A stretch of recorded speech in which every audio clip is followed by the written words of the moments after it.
tosi hieno. Nyt me voidaan teille myöskin rakennustutoriaalin tosta, mitä pitää tehdä. No niin, okei, te olette tämmösen 3x3 alueen niinku silleen ylöspäin, et se on niinku silleen esim. Nyt te niinku teette semmoinen tämmösen. Siis niinku onpas tässä vaikeet kontrollit.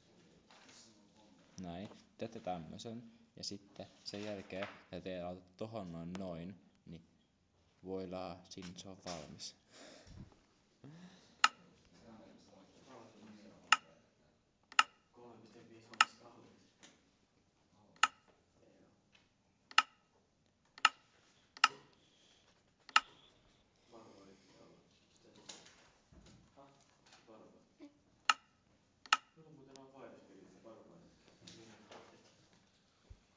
No niin, sitten